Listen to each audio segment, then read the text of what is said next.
They're completely separate. Is my phone dying? Anyways, so yeah, 2 separate commands. So they have to give you your phone back so that when you get there, you can give it to them and then they can lock it up. So for us that stayed behind, because they didn't bother taking the phones back from the prior service at reception because they knew that they were shipping and they take them there. So they just let everyone keep their phones throughout the weekend all the way through when they shipped. They went away, 4 of us stayed behind, and no one ended up keeping track that we still had our phones.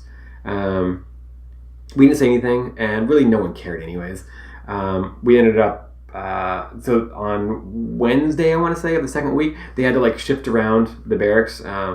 With people shipping all the time, it leaves like some bays like half full and like only a few people in some bays. So they did a consolidation thing. They kind of moved everyone together. So we didn't have all these like sporadic people in bays and stuff like that. And then so, yeah, they said like all the privates go in, or the first 80 of these privates go into bay 3 because the bays can hold 80, and then the rest of the 30 that were left go into bay 4. And the prior service guys, there's more room in bay 4, so you guys go in bay 4. Is what they told us. And then the other staff sergeant was like, "We still have our phones, so you want us to turn them in, or like?" Because like we weren't abusing our phones. We never took them with us to the reception building so like we wouldn't ever accidentally pull it out. We wouldn't use our phones like in front of the privates. We didn't want to tempt anyone or have privates coming to us saying like, "Hey, can I just use your phone just for a second?" We didn't want to deal with that, so we were being really good with our phones. But yes, we did bring it up at that point. We were like, "Hey, we have our phones, so you probably don't want us in the bay with a bunch of privates with our phones." And they were like, "Oh, you guys have your phones still?" I said, "Yeah." And they were like, "Okay, well, I'll just keep you guys in bay 6. So it'd be just the 4 of you in that bay.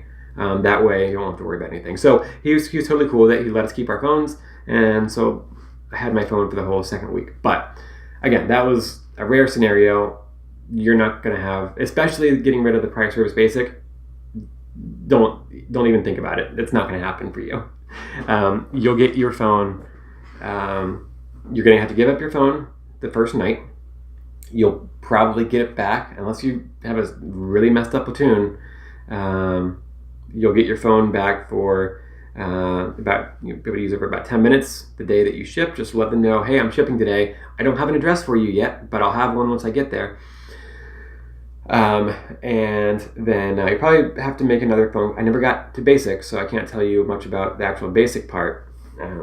But my assumption from what I've been hearing is that you get another call once you get there with the address. You might have 10 seconds to say, "Here's the address, copy it down, gotta go." And that's it. And then have to turn your phones back in. But expect about that much phone usage. Expect to have your brief call when you first show up, your 10-second phone call, and then 5 minutes the day that you ship, and then another 10-second phone call once you actually arrive at basic. And then that's all you should really expect for your phone. Don't go in expecting that you're going to be able to use it every Sunday or every day or every 2 weeks or whatever. If you do, cool.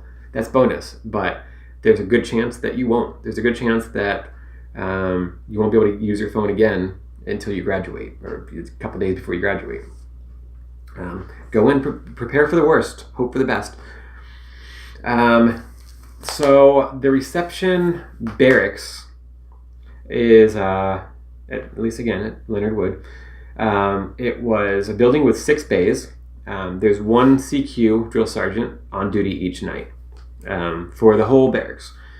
In Marine boot camp, you had 3 drill instructors for your platoon, and then there would be 1 drill instructor that would stay in your bay every night. So there would be, a drill instructor in each bay overnight. And then when they wake you up, they would come out and start screaming to wake you up. Here, there's 1 CQ, 1 duty for the entire barracks. And there was like a PA system, and he'd make announcements. And you'd have to, if he needed to talk to someone, you'd have to come downstairs. There's like a yellow line you had to wait at. There's like cameras all over the building. So the duty could see when someone was waiting. and stuff like that. But yeah, it's a PA system that the drill sergeants don't really walk around much. There was only, well, for the prior service guys, there was only one night when we ever saw a drill sergeant, it was actually a pair of drill sergeants, come through our bay. And actually, it was actually like the last night, or the second to last night I was there. And it was weird. They turned, it was like, I want to say it was like 2:30 a.m. It was a weird time. They turned the lights on, which was weird. Usually they just kind of go in and talk to the fire guard on duty, and that's it. So they came into our bay, they turned the lights on at 2:30, walked around the bay, and then left. So it made me think they were looking for something, but I don't know what that was all about. I never heard anything about it. So anyways, yeah, drill sergeants don't walk around the bays very often. They might come check in with the fire guard if you're on fire guard duty. But that's about it. There is fire guard duty. If you're prior service and you're in a platoon with a bunch of privates, you can probably avoid doing it. Or you can do it, help out. If you're like the one NCO in your platoon, you're probably going to be made bay leader and stuff like that. So you'll be doing a lot of the admin type stuff. But it's not a big deal. I'm going to wrap up this video because I've thrown a whole lot of information out. And this is for like 3 days worth of reception, which ended up being 2 weeks for me. Yeah, so I'm going to wrap it up here because it's gone on way too long. But any questions, I'm happy to answer.